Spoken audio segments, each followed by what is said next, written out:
ओम सौराष्ट्रे सोमनाथं च श्रीशैले मल्लिकार्जुनम् उज्जैन्यां महाकाल ओंकारममलेश्वरं परल्यां वैद्यनाथं च डाकिन्यां भीमशङ्करं सेतुबन्धे दुरामेशं नागेशं दारुकावणे वाराणस्यां तु विश्वेशं त्र्यम्बकं गौतमी तटे हिमालये तु केदारं कुशमे सन्त शिवालये एतानि ज्योतिर्लिङ्गानि सायं प्रातः पठेन्नरः सप्तजन्म कृतं पापं स्मरणेन विनश्यति। नमस्कार, स्वागत है आपका आचार्य वाणी में। मैं आचार्य डॉक्टर विक्रमादित्य आपके साथ हूँ और आज हम बात करने जा रहे हैं कुंभ राशि वालों के लिए। कुंभ राशि वालों के लिए जुलाई के अंतिम में ग्रहों का योगायोग किस प्रकार का बन रहा है। देखिए, कुंभ राशि के स्वामी शनि महाराज हैं और शनि महाराज का जो इन दिनों टकराव की स्थिति चल रही है मंगल के साथ, षडाष्टक योग, उसके बाद समसप्तक योग, ये दोनों के दोनों ग्रहों का योग इस जुलाई में ही बनकर तैयार हुआ। और ऐसे में मंगल परिवर्तन की तरफ जा रहे हैं, शुक्र परिवर्तन की तरफ जा रहे हैं और ये योग एक परिवर्तन के साथ साथ जो बन रहे हैं, दोनों ग्रहों का परिवर्तन का योग, शुक्र का और मंगल का योग बाकी समस्त ग्रहों के ताने बाने को हिलाता दिखाई दे रहा है। शुक्र का परिवर्तन हो जाएगा बृहस्पति के साथ और ये देवगुरु और दैत्य गुरु दोनों एक साथ अपना योगायोग करेंगे।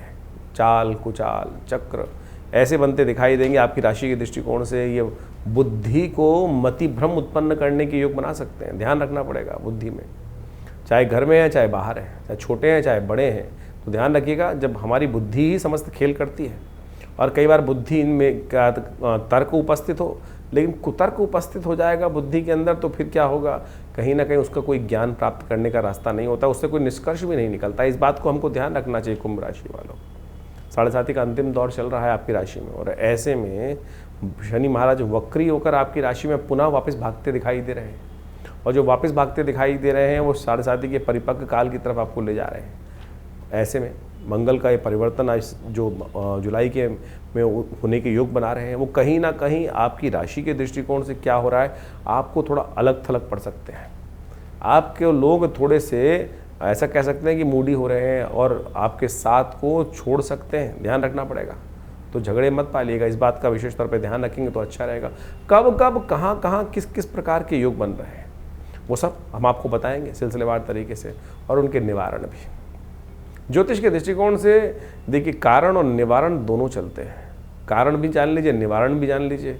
और ज्योतिष इसी प्रकार का वास्तविक सिद्धांत है। बहुत सारे लोग सत्य को समझने का प्रयास नहीं करते हैं और समझना चाहते भी नहीं हैं, लेकिन हम आपकी राशि के दृष्टिकोण से जो आपके समक्ष गोचर के माध्यम से बता रहे हैं। देखिए, ये परिवर्तन गोचर के माध्यम से, आपकी जन्मपत्री तो एक इंडिविजुअल विषय हो जाता है, लेकिन गोचर के माध्यम से बहुत सारी चीज़ों को समझ सकते हैं।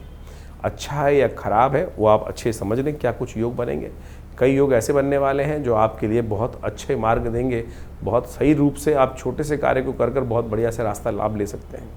21 तारीख से आरंभ करते हैं। 21 तारीख सोमवार का अवसर, 21 जुलाई, और उस दिन एकादशी तिथि है। कृष्णा एकादशी का सुंदर योग बन रहा है और कामिका एकादशी का सुंदर योग बन रहा है। और ऐसे में विशेष तौर पर ग्रहों का योग, चंद्रमा उच्च के होकर आपकी राशि में विराजमान हो गए हैं और चंद्रमा उच्च में होकर मन जो है वो बिल्कुल सही दिशा में सोचता दिखाई दे रहा है। उस दिशा को सही पकड़ने की ज़रूरत है, वो आपको सही रूप से लाभ देने के योग बना सकती है। ऐसे में मन को साधने का तरीका क्या होता है, व्रत करना, संकल्प पर चलना। एकादशी वही व्रत का पर्व है।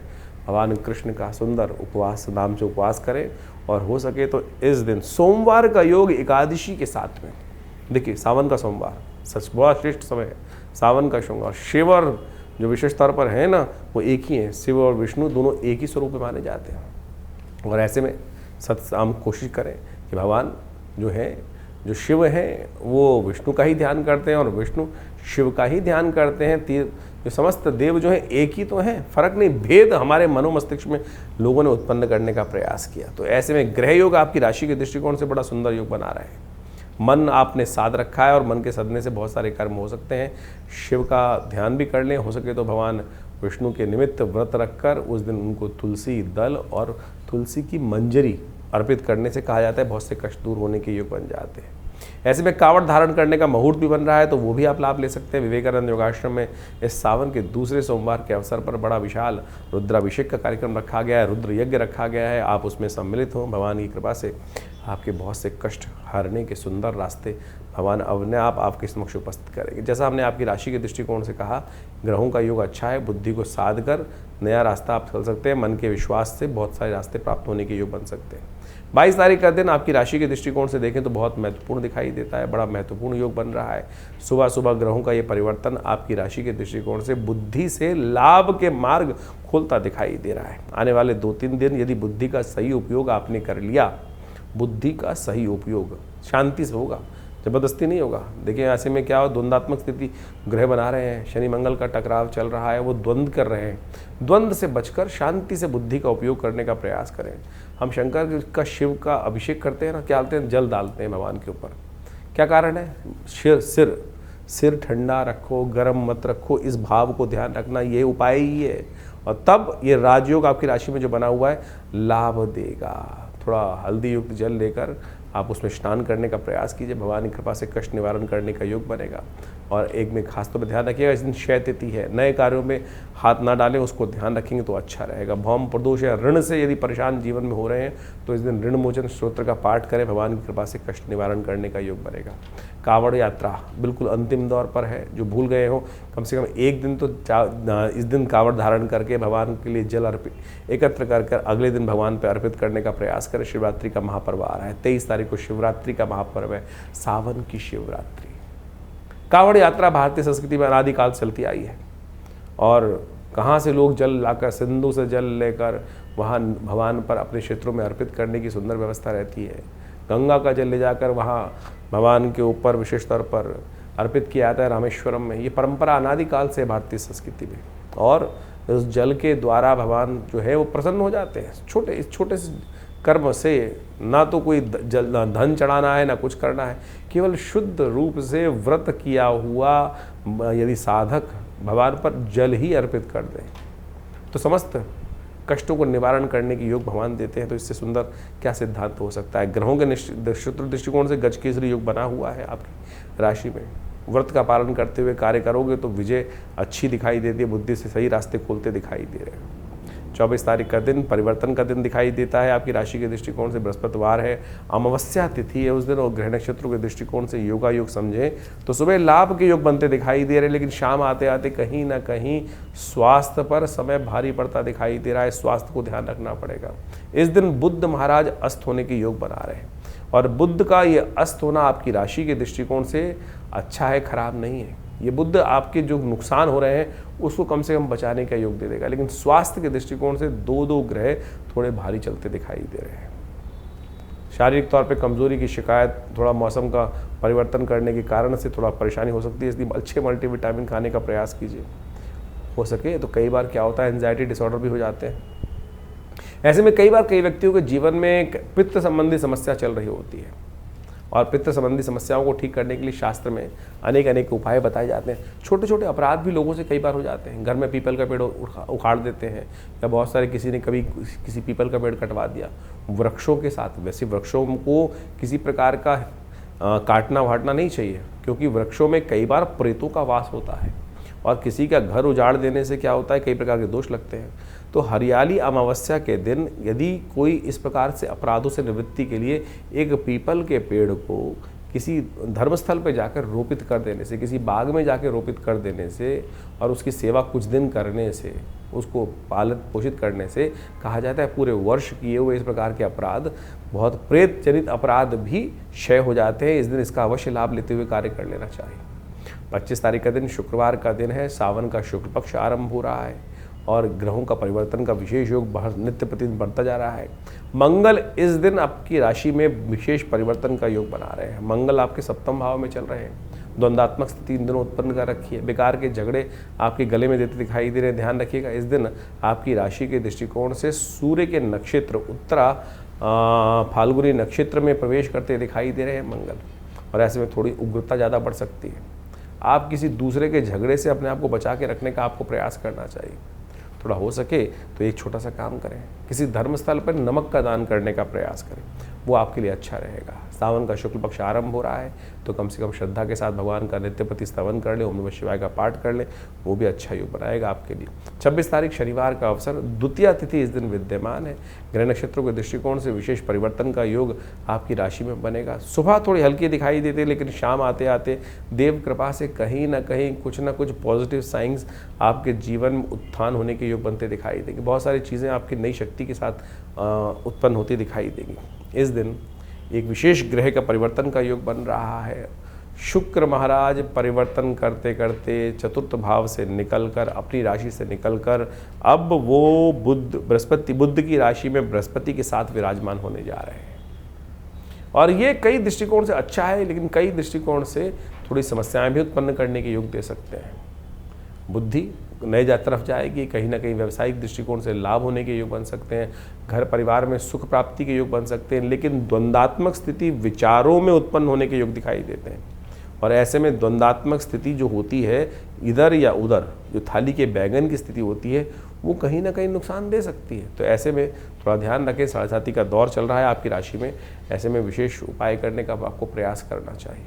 आपके लिए सबसे अच्छा ये रहेगा कि थोड़ा काली चीज़ों का दान करें, तिल का दान करें, किसी यज्ञ स्थल में तिल इत्यादि का दान करना अच्छा रहेगा। छाया पात्र का दान, थोड़ा तेल लेकर अपनी शक्ल उसमें देखकर किसी गरीब व्यक्ति को दे दीजिए, किसी देव स्थल पर छोड़ दीजिए, ये भी आपके लिए कहीं ना कहीं अच्छा योग बनता दिखाई देगा। एक काम और करें, शाम के समय चंद्र दर्शन होने के योग बन सकते हैं, हो सकते हैं इसलिए बोला जा रहा है क्योंकि इस वक्त थोड़ा वर्षा ऋतु चल रही है।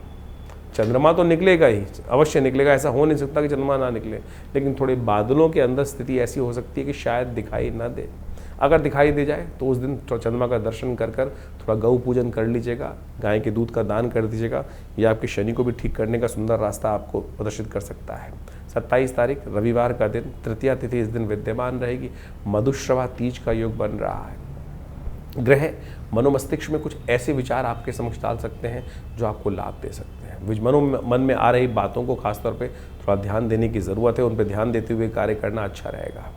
यह रविवार का अवसर है, ऐसे में कोशिश ये करें अपने ग्रह नक्षत्रों को ठीक करने के लिए भगवान सूर्य को जल अवश्य दें।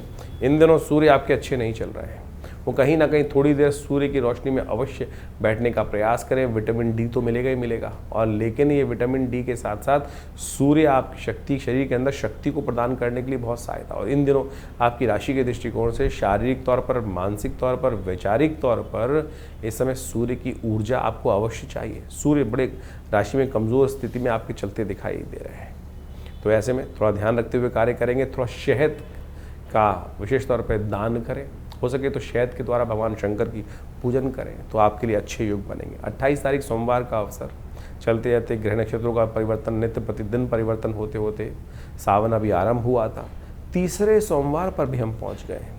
इस दिन ग्रहों का परिवर्तन का योग भी बहुत बड़ा बन रहा है। मंगल महाराज परिवर्तन करके आपकी राशि से आगे के समक्ष भागते चले जा रहे हैं। अष्टम भाव में पहुंच जाएंगे मंगल, और ये अष्टम भाव में जाकर मंगल शनि के साथ समसप्तक योग बनाएंगे। हमने एक अलग से वीडियो बनाया है, शनि का समसप्तक योग क्या कुछ करने जा रहा है आपके लिए, अच्छे से समझ लीजिएगा। ये समसप्तक योग शनि का जो है वो विशेष तौर पर आपकी राशि में थोड़ा सा ऋण संबंधी समस्या उत्पन्न कर सकता है। अननेसेसरी के थोड़े जो है आपके जीवन में ऋण चढ़ा सकता है, उससे बचने का आपको लगातार प्रयास करना पड़ेगा। और साथ साथ इन दिनों किसी व्यक्ति की गारंटी देना महंगा पड़ सकता है, ध्यान रखिएगा। बिल्कुल किसी की भी बातों में ना आए, और कोई ना कोई लोग आपको बातों में फंसाकर आपके जिम में कोई नई परेशानी उत्पन्न कर सकते हैं। हमने विवेकानंद योगाश्रम में इस सावन के तीसरे सोमवार पर बहुत विशाल शिव रुद्राभिषेक रखा है, आप उसमें सम्मिलित होंगे तो अच्छा रहेगा। भगवान की कृपा से कष्ट निवारण करने का योग बनेगा। 29 तारीख मंगलवार का योग, पंचमी तिथि विद्यमान है, और इस दिन ग्रहों का परिवर्तन का योग बन रहा है। थोड़ा मनोमस्तिष्क में थोड़ा बंधन आपको परेशान करता दिखाई दे रहा है, ध्यान रखने का जरूरत पड़ेगी। कहीं ना कहीं थोड़े से विचार बंद करते दिखाई दे रहे हैं। ऐसे में बृहस्पति भी महाराज जो हैं वो राहु के नक्षत्र में आगे चलते दिखाई दे रहे हैं, और राहु के नक्षत्र में जब बृहस्पति चल रहे होते हैं तो कहीं ना कहीं आपको धर्म से दूर भगाते हैं। ध्यान रखना, आप 7.5 के अंतिम दौर में पहुंच चुके हैं, और ऐसे में धर्म के विमुख होना, विचार में कहीं ना कहीं नास्तिकता का उदय होना आपके लिए नेगेटिव हो सकता है। ध्यान रखते हुए कार्य करने की ज़रूरत है आपकी राशि के दृष्टिकोण से। अच्छा होगा। इस दिन हनुमान जी का सुंदर स्तवन करें, उनके नाम से आप पूजन करेंगे तो कल्याण के योग बनेंगे। 30 तारीख बुधवार का दिन, षष्ठी तिथि विद्यमान है और इस दिन ग्रह नक्षत्रों के दृष्टिकोण से बुध महाराज शनि के नक्षत्र में प्रवेश करते दिखाई दे रहे हैं। बुध अभी अस्त अवस्था में है और अस्त अवस्था में चलते हुए शनि का जो प्रभाव है तो इसका कोई बहुत विशेष नेगेटिव प्रभाव आपके लिए नहीं होता दिखाई दे रहा। तो ऐसे में बुध के दिन हो सके तो आपके लिए अच्छा रहेगा गणेश जी को दूर्वा अर्पित करें। दूर्वा अर्पित करें। इस दिन कल्कि जी का अवतरण दिवस भी है तो भगवान विष्णु का पूजन करना भी बड़ा श्रेयकर माना जाता है। 31 तारीख बृहस्पतिवार का दिन आपके राशि में ग्रह जो है विशेष परिवर्तन का योग बनाते दिखाई दे रहे हैं। पॉजिटिव परिवर्तन का योग बनता दिखाई दे रहा है। धर्म से लाभ और मनोमस्तिष्क कहीं सरलता से आपको लाभ देने के योग बनाते दिखाई दे रहे हैं। इस दिन ग्रहों का नक्षत्रों का योग जो परिवर्तन की तरफ जा रहा है वो कहीं ना कहीं आपके पापों से क्षय देने के योग बना सकता है। हमारे द्वारा किए गए दुष्कर्मों से कहीं ना कहीं जो हमारे जीवन सप्तमी तिथि है, पाप नाशनी सप्तमी कहा जाता है इसको, हो सके तो थोड़ा सा पीला पुष्प डालकर भगवान सूर्य की रोशनी में जाकर थोड़ी देर उनको जल अर्पित करने का प्रयास करें। पीले वस्त्र धारण करना आपके लिए बड़ा कल्याणकारी रहेगा। ग्रह लाभ देने के योग बना रहे हैं। देखिए सावन का महीना चल रहा है, इस समय आपने अभी अपने भविष्य को समझा। भविष्य में ग्रह तो खेल करते रहेंगे, अपने अपने अजीब अजीब खेल चलते रहेंगे, लेकिन एक बात ध्यान रखें, हम अपनी मनोकामनाओं को पूर्ण करने के लिए जिस भी रास्ते को अपनाएंगे वो कहीं ना कहीं मनोकामना पूर्ण होती है, लेकिन हमारी परीक्षा भी साथ साथ जीवन में चलती रहती है और शास्त्र उसके प्रमाण है। शास्त्र के दृष्टिकोण से इस रहस्य को हमें समझना चाहिए। मार्कंडेय ऋषि के बारे में आपने सुना होगा। शास्त्र में अष्ट चिरंजीवी कहे गए हैं, अश्वत्थामा बलिर्व्यासो हनुमानश्च विभीषण कृपा परशुरामस्य मार्कंडे च अष्टमा। ये अष्ट चिरंजीवी हैं जिनके जीवन में अद्भुत चमत्कार का योग बना है और इस सावन के महीने में इस रहस्य को हमें समझने की आवश्यकता है। हम कई बार अपने वीडियोस के माध्यम से आपके समक्ष भाव उपस्थित करते हैं कि हमको शरणागति भगवान की प्राप्त करने का उपाय करना चाहिए और पौराणिक मत से ज्योतिष को जो समझ लेते हैं उनके बहुत सारे कष्ट निवृत्ति के योग बन जाते हैं। ये सावन का महीना बेहद खास है और ऐसे में संसार में शास्त्रों में लिखा है कि हमारे समस्त जो जीवन जो है ग्रहों के अधीन है। ग्रहों के उठापटक परिवर्तन के अनुसार से हमारे जीवन में अच्छा बुरा समय हमको प्राप्त होता है, लेकिन उसके ऊपर भी एक 10वां ग्रह है भनु भगवान का अनुग्रह करना। जो भगवान का अनुग्रह कर लेते हैं उनके समस्त 9 के 9 ग्रह शांत हो जाते हैं। एक बार एक ऋषि थे, एक ब्राह्मण थे, उन्होंने भगवान के समक्ष पूजा करी, प्रार्थना करी, काशी में रहते थे, भगवान की नित्य प्रति पूजा करते थे। घर में कोई संतान नहीं थी तो भगवान को प्रसन्न किया। भगवान शिव जो है, जैसा महीना चल रहा है तो कहा जाता है कि सावन के महीने में भगवान पे एक लोटा भी अर्पित कर दोगे तो भगवान तथास्तु का वरदान ही देते हैं। भगवान प्रसन्न हुए, कहा जाता है बहुत वर्षों की साधना से, और भगवान ने उन ब्राह्मण को, विप्र को कहा कि बोलो क्या चाहते हो। उन्होंने भगवान के सामने प्रार्थना रखी कि हमारे घर में संतान नहीं, संतान आप आशीर्वाद दें तो संतान। तो भगवान ने बड़ा विचित्र प्रश्न किया, बोले संतान चाहिए, पुत्र चाहिए, कुपुत्र चाहिए। कुपुत्र चाहिएगा तो लंबा जीने वाला मिलेगा, सुपुत्र चाहिए तो केवल 5 वर्ष की आयु वाला मिलेगा। कहा जाता है कि संतान की आकांक्षा में उस साधु ने, संत ने, ब्राह्मण ने कहा कि भगवान सुपुत्र ही दो, कुपुत्र होगा तो जीवन भर कष्ट देगा, कम से कम 5 साल तो सुख प्राप्त करने का योग बनेगा, संतान की सेवा करने का अवसर मिलेगा। भगवान ने तथास्तु कहा। देवयोग से संतान प्राप्ति हुई। मार्कंडेय ऋषि उस घर में उत्पन्न हुए और जैसे जैसे जीवन समय आगे चलता रहा, उस साधु को, उस ब्राह्मण को ये तो पता ही था कि बच्चे की आयु केवल 5 साल है। 4 साल बड़े सुंदर निकल गए, 1 वर्ष रह गया। मन में ऐसे भाव थे कि अब बचा कहाँ है, समय सुख का बस अंतिम समय है, बालक का जीवन केवल 1 वर्ष शेष रह गया है। तो कहा जाता है कि उन्होंने कई जगह जन्मपत्री दिखाई तो उन्होंने कहा कि किसी संत का आशीर्वाद मिल जाए तो इसके समस्त जो है कष्ट निवृत्त हो सकते हैं। संत का आशीर्वाद इतना चमत्कारी होता है, इसलिए हम कई बार आपको कहते हैं कि जहाँ भी संत हैं उनको दर्शन करके लाभ लेने का प्रयास करें। तो मार्कंडेय ऋषि के जीवन में घटना घटी कि उनके पिता को कहा किसी ज्योतिषी ने कि भाई संत का आशीर्वाद चाहिए, संतों का आशीर्वाद। बोले संत कहाँ ढूंढने मिलेंगे, संत कहाँ ढूंढूं। बोले तुम तो ये छोड़ो कौन है कि संत नहीं, सबका ही आशीर्वाद लेने का प्रयास करो, हो सकता है भाग्य से कोई ना कोई मिल जाए। बोले क्या करूं। बोले एक काम करो, कुटिया बनाओ, गंगा के तट पर संत महात्मा दर्शन करने आते हैं, स्नान करने आते हैं, जो भी दिखाई दें आप सब उनके ही चरणों में नमन करो, सब आशीर्वाद देंगे। यही किया उन्होंने। 1 वर्ष था, धीरे धीरे समय भागता चला गया। देवयोग से 3 दिन शेष रह गए थे उस 1 वर्ष पूरा होने में। मार्कंडेय ऋषि का जो शरीर था पूरा होने में 3 दिन बाकी थे। देवयोग से भगवान की कृपा से 7 ऋषि वहाँ से निकले, उन्होंने नमन किया। और जैसे ही मार्कंडेय ऋषि ने उनको नमन किया, उस ऋषि बालक ने नमस्कार प्रणाम किया, उन्होंने कहा यशस्वी भव, दीर्घायु भव। और जैसे ही दीर्घायु कहा तो वो ब्राह्मण था, हंसा, बोले महाराज आप आशीर्वाद दे रहे हो, दीर्घायु भव, आयुष्मान भव का आशीर्वाद दे रहे हो, इस बालक के तो 3 दिन ही शेष रह गए हैं। उनको बड़ा विचित्र लगा सप्तऋषियों को कि अरे हमारा आशीर्वाद तो निष्फल चला जाएगा। उन्होंने विचार किया और उन्होंने ब्राह्मण से कहा कि अरे ब्राह्मण एक काम करो, अब 3 दिन तो रह ही गए हैं, तो इस बालक को हमको ही दे दो, हमारे साथ ही जाएगा, कुछ ना कुछ योग बनेंगे। ब्राह्मण ने सोचा 3 दिन रह गए हैं, अब हो सके तो जो भी कृपा होनी हो, वो सप्तऋषि उनको साथ ले गए। सप्तऋषि सीधे पहुँचे, कहा जाता है कि भगवान ब्रह्मा के पास, और उस बालक को कहा कि हमारे पीछे रहना। और जैसे ही सप्तऋषियों ने भगवान ब्रह्मा को प्रणाम किया तो ब्रह्मा जी ने उन सबको आशीर्वाद दिया आयुष्मान भव। और जैसे ही आशीर्वाद दिया आयुष्मान भव तो भगवान ने कहा, समस्त सप्तऋषियों ने कहा कि हमारी बला तो टली, अब आपके हमारे वाक्य से अब आपका वाक्य जुड़ गया और अब आपकी बला, इस संसार को रचा आपने ही ब्रह्मा जी। तो जैसे ही वो हंसे सप्तऋषि, तो ब्रह्मा जी ने पूछा हंसने का कारण?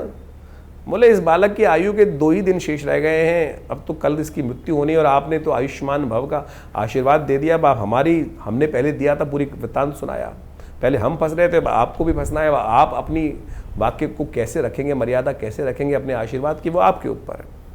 ब्रह्मा जी ने विचार किया, बोले अब तो एक ही रास्ता है कि जो संसार में जो सबसे पराशक्ति है वही इस कष्ट से निवृत्ति का मार्ग दे सकती है। कहा जाता है कि भावी मेट सकें त्रिपुरारी, सब लोग वहाँ पर चलकर भगवान शंकर के द्वार पहुँचते हैं। भगवान शंकर के जब द्वार पहुँचते हैं तो वही प्रणाम, सबने प्रणाम किया और भगवान शंकर ने आयुष्मान प्रदान किया, यशस्वी भव, आयुष्मान भव। भगवान के समक्ष तो जो भी जाएगा आशीर्वाद देगा। आपके समक्ष भी कोई आता है तो आप यही आशीर्वाद देते हैं ना, ये थोड़ी देखते हैं कि कौन कैसा पात्र है। जब झुका तो आशीर्वाद स्वयं निकलेगा, और जैसे ही वो बालक त्या समस्त झुके तो वो आशीर्वाद निकल गया। तो सब ने भगवान के समक्ष कहा भगवान आप ही कर सकते हैं, आप ही का आशीर्वाद है, यही कर सकते हैं। भगवान ने देखा क्या हुआ, तो उस बालक को देखते ही भगवान को याद आया तो ये हमारा ही आशीर्वाद से दिया हुआ पुत्र है, और अब आशीर्वाद दे दिया। तो भगवान ने उनको सप्तऋषियों का तुम जाओ, इस बालक को यहीं छोड़ जाओ। और जब ये इस बालक को वहीं छोड़ दिया, शाम के समय का समय था, यमराज आए और यमराज ने उस दिन अपना जैसे ही फंदा उस मार्कंडेय ऋषि के गले में डाला, ओम नमः शिवाय का जप करते वो शिव से चिपट गए। भगवान ने त्रिशूल लेकर जैसे ही यमराज की तरफ आक्रमण किया, अरे मेरा नाम ले रहा है भक्त, इस पर तुम अपना फंदा डाल रहे हो। तो यमराज ने कहा भगवान आप ही का दास हूँ, आप ही के संसार के क्रम को चलाने का कार्य करता हूँ, आपने जो दायित्व दिया है। तो भगवान ने बड़ा विचित्र उनको जवाब दिया कि आशीर्वाद मेरा है, मैंने ही आयु दी थी, तो इसको मेरे अनुसार ही तुमको समझना पड़ेगा।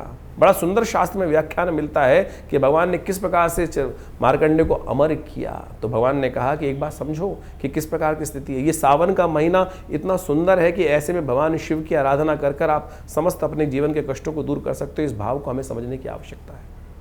तो कहा जाता है भगवान ने यमराज से कहा कि एक बार बताओ कितने वर्ष की आयु दी थी। बोले 5 वर्ष की आपने आयु दी थी। 5 वर्ष की आयु, बोले 5 वर्ष किसके थे? 5 वर्ष मेरे अनुसार चलेंगे, गणनाएं मेरे अनुसार चलेंगी या तुम्हारे अनुसार चलेंगी? बोले भगवान आप ही बताएं किसकी गणना। बोले मेरी गणना के अनुसार से मैंने 5 वर्ष की आयु दी, तो 5 वर्ष मेरी गणना के अनुसार से चलेंगे, तुम्हारी गणना के अनुसार से नहीं चलेंगे। इस संसार में कहा जाता है कि जो कई कल्प, एक ब्रह्मा के जीवन में कई कल्प विराजते हैं, और भगवान तब उनका जो आयु पूरी होती है। कई कल्प जब बीत जाते हैं, कई कल्प बीते, तब ब्रह्मा जी की वो आयु निकलती है। और भगवान शिव के एक दिन में 10 ब्रह्मा की आयु निकल जाती है। तो अब भगवान ने कहा गिनाओ, 5 वर्षों के महीने बनाओ, दिन बनाओ, उसके बाद गणना करो। तो यमराज ने हाथ जोड़े भगवान के। तो ये चमत्कार है भगवान की भक्ति का। तो मार्कंडेय ऋषि जब अमर हो सकते हैं, शास्त्र में वर्णित है, तो असंभव इस संसार में कुछ नहीं है। तो आप बड़ी श्रद्धा के साथ भगवान के अनुनय विनय के साथ पूजन करने का इस सावन के महीने में सुंदर जो योग बन रहे हैं, जो आपने भी समझे, तो इसलिए इस भक्ति मार्ग पर चलने का प्रयास करें, जीवन में चमत्कार हो सकता है। बाकी सब ग्रहों का जो खेल है वो तो है ही है, विचित्र है। तो ये ग्रहों की गणना जो आप समझ रहे हैं वो एक तरफ, नवोग्रह एक तरफ, 10वां ग्रह प्रभु का अनुग्रह एक तरफ, उसको अपनाने का प्रयास करें, चमत्कार हो सकता है। तो सावन के सुंदर महीने में आपने ग्रहों का योगायोग समझने का प्रयास किया और इसके अनुसार से आपकी राशि के दृष्टिकोण से किस प्रकार के ग्रहों का योगायोग चल रहा है वो आप समझ लें तो बहुत अच्छे से आप चीज़ों को, परिस्थितियों को अपने अनुरूप से परिवर्तन करने का योग बना सकते हैं। देखिए, जैसे ग्रहों का योग, परिवर्तन का योग इस समय बना है, चाहे वो शनि का परिवर्तन हो चुका हो, उसके साथ साथ मंगल का परिवर्तन जो विचित्र योग बना रहा है वो आपको समझ लेना चाहिए, समसप्तक योग। ऐसे में कई ग्रहों का जो परिवर्तन, बुध का अस्त होना, ये सबका सब बहुत विशेष योग लेकर आपके जीवन में उपस्थित हो रहा है। यदि हम वास्तविक तौर पर राजनीतिक दृष्टिकोण से या विश्व के व्यापक दृष्टिकोण से देखा जाए तो शनि मंगल का समसप्तक योग कई प्रकार की भयावह त्रासदियों को जन्म दे सकता है, चाहे वो प्राकृतिक आपदाओं के रूप में हो या वो विशेष तौर पर राजनीतिक तौर पर या सामाजिक दृष्टिकोण से।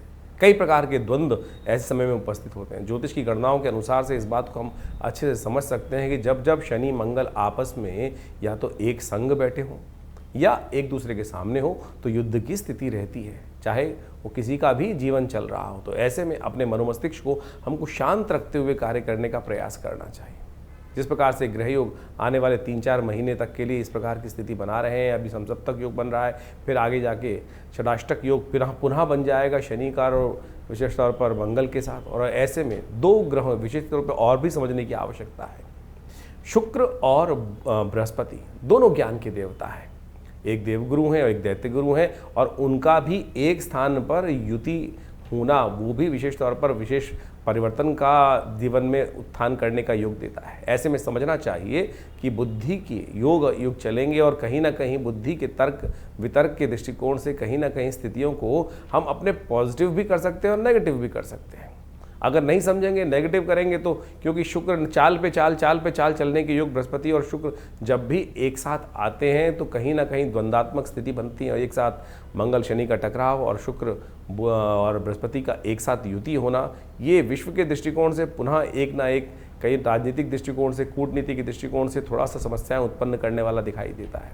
जो लोग शेयर इत्यादि के क्षेत्र में या किसी भी प्रकार के कार्य करने में जहां बहुत तेज डिसीजन लेने की आवश्यकता होती है, ऐसे में सावधानी के साथ कार्य करने की ज़रूरत रहेगी। मार्केट में एक विशेष तौर पर जो ग्राफ है वो उठने और गिरने का योग विशेष तौर पर बनता दिखाई दे रहा है। तो ऐसे में ग्रहों की स्थिति को आपने यदि समझ लिया, उसके अनुसार से जीवन में परिवर्तन करने का प्रयास किया तो बहुत अच्छे से चीज़ों को आप अपने अनुरूप परिवर्तन करने का योग बना सकते हैं। और आदिकाल में भी लोगों ने इसी प्रकार से योग अयोग का लाभ जीवन में समझने का प्रयास किया है। बहुत सारे लोगों के प्रश्न मन में चलते रहते हैं और उन प्रश्नों का निवारण करना भी बहुत सारा आवश्यक ज़रूरी होता है। इन देखिए, जीवन में कष्ट हैं और उनका निवारण करने का मार्ग विभिन्न उपायों के माध्यम से शास्त्र में ऋषियों ने अपने अपने अनुसार से शास्त्रों में वर्णित किया है। लेकिन विशेष योग जो है वो हरिनाम ही है, भगवान का नाम ही है जो सब प्रकार से जीवन के कष्टों को दूर करता है। भगवान वेदव्यास ने समस्त पुराणों की, समस्त बहुत विशेष ग्रंथों की रचना करी और उन्होंने अंत में एक बात लिखी, आलुड्य सर्वशास्त्रानि विचारैव पुनः पुनः इदमेकम सुनिष्पन्नम ध्याये नारायण सदा। तो भगवान का, श्री हरि का, भगवान का स्तवन किसी प्रकार भी यदि हम कर लें, वही वास्तविक तौर पर ग्रहों का निवारण होता है। इंडिविजुअल तौर पर कई ग्रहों के उपचार के तौर पर बहुत सारे समय समय पे हम उपाय बताते ही रहते हैं, लेकिन उसके साथ साथ भी पराप्रकृति ने, ऋषियों ने जिस प्रकार से हमारे भारतीय सनातन पद्धति के अनुसार से विभिन्न त्योहारों को, विभिन्न जो उत्सव हैं उनकी संरचना करी है, वो इसी सोच समझ कर करी है कि किसी न किसी प्रकार से हम उस प्रभु भजन में अपने आप को लगाए रखें। सावन चल रहा है और सावन में भगवान को प्रसन्न करने के लिए एक लोटा जल ही काफ़ी है। अनेक अनुष्ठान, बड़े बड़े चमत्कारिक प्रभाव उपस्थित करते हैं, उनको भी करना बड़ा श्रेष्ठ शास्त्र माना गया है। लेकिन वहाँ सबसे बढ़िया जो सरलतम उपाय है, भगवान शिव पर एक लोटा जल ही अर्पित कर दे। यदि नित्य प्रति इस उपाय को कर लेना, आपको कोई बहुत बड़े किसी और उपाय की आवश्यकता नहीं पड़ेगी। तो शास्त्र में इन सब जो रीति रिवाज के माध्यम से इन समस्त सरल पद्धतियों को हमारे ऋषि मुनियों ने वहाँ पर इंगित किया है, तो इसको हमें समझना चाहिए। सरल भाव, हम जीवन में अपने मन से सरल नहीं हो पाते हैं और जब तब तक सरल नहीं होंगे तब तक वो जीवन में कष्ट निवारण का मार्ग खुलेगा नहीं। तो ज्योतिष में कोशिश ये करें अपने जीवन में समस्त ग्रहों का उपचार करने के लिए विभिन्न विभिन्न मंत्र, अनेक अनेक चमत्कारिक मंत्र उपस्थित किए जाते हैं और हमने उन समस्त मंत्रों का अनुसंधान करके देखा। विभिन्न विभिन्न प्रकार के जीवन में हर बहुत सारे लोग कष्ट में आते हैं। ऐसे में यदि स्वास्थ्य के दृष्टिकोण से कोई समस्या चल रही हो तो इस विशेष तौर पर सावन के महीने में महामृत्युंजय मंत्र का जप करना सबसे श्रेष्ठकर माना गया है। तो ऐसे में कैसी भी बड़ी विपदा हो उससे निवृत्ति का मार्ग प्राप्त करने के लिए, उस कष्ट को अपने जीवन से दूर करने के लिए महामृत्युंजय मंत्र का यथाउचित भाव से श्रद्धा के साथ अवश्य जप करें और उसी मंत्र का जप करते हुए भगवान का अभिषेक भी करने का प्रयास करें। चाहे वो दूध से कर सकें, चाहे वो जल से कर सकें, जैसी आपकी सामर्थ्य, जैसी आपकी इच्छा हो। भगवान भाव के भूखे हैं और भगवान के भाव जो दिए भाव का ही सामग्री बनाकर भगवान के श्री चरणों में अर्पित कर दें तो देखिए समस्त कष्ट निवारण करने की देर नहीं लगी। शास्त्र कहता है एक घड़ी आधी से पुनियाद, तुलसी संगत साध की हरे कोट अपराध। तो इसलिए वो एक क्षण कब आ जाए। समस्या ये ना कि 108 बार 1.25 लाख मंत्र जप करने का शास्त्र में वर्णन मिलता है, वो इसीलिए मिलता है कि लगातार रिदम के साथ चलते हुए यदि एक क्षण के लिए भी, एक मंत्र के लिए भी हमारा मन एकाग्र हो पाया तो वो जो ट्रैवल पूरा लंबा मार्ग है वो बहुत आसानी से पूरा हो जाएगा। तो इसलिए सरलता से इसी भाव को हम अपने जीवन में रखने का प्रयास करें तो ये विभिन्न ग्रहों का जो उपचार इत्यादि है वो सब हमारे जीवन प्राप्त हो जाएगा। बहुत सारे लोगों के अलग अलग प्रश्न होते हैं, जैसे हमने कहा उन सब के निवारण के लिए हमने ये प्लेटफॉर्म आपके समक्ष रखा ही हुआ है। आप अपने प्रश्नों को व्हाट्सएप के माध्यम से हमारे यहाँ भेज सकते हैं। इसके अलावा हर रविवार को विभिन्न जो बड़े कार्यक्रमों में हम सब आपके साथ समय रहते हैं तो उसमें आप आ भी सकते हैं। हर रविवार को विशेष तौर पर बड़ा कार्यक्रम रहता है, यज्ञ में आप सब सम्मिलित हो सकते हो। इस श्रावण के महीने में तो विशेष व्यवस्था हमने रखी हुई है कि हर रोज़ नित्यपति भगवान का रुद्राभिषेक, भगवान शंकर का रुद्राभिषेक चलता है आश्रम पे। और सोमवार के सोमवार जितने सोमवार पड़ रहे हैं उसमें विशेष बड़े तौर पर सामूहिक तौर पर भगवान के रुद्राभिषेक करने की व्यवस्था की गई है। आप भगवान के सानिध्य में एक बार रुद्राभिषेक का सुंदर आनंद शास्त्र विधि के अनुसार से कर देखिएगा समस्त कष्टों को निवारण करने का सुंदर मार्ग अवश्य प्राप्त होगा। इसकी सुंदर व्यवस्था आश्रम की तरफ से है, तो आप स्वयं आकर किसी भी जो व्यवस्था को जानते हुए फ़ोन नंबर से संपर्क साध कर आप उस कार्यक्रम में जुड़ सकते हैं। और हमने ऐसा विश्वास रखा है कि भगवान की और अनेक प्रकार से देखे भी हैं, कैसे भी कष्ट हों भगवान की कृपा से वो दूर हो जाते हैं और उससे आपको लाभ ही प्राप्त होगा। धन्यवाद।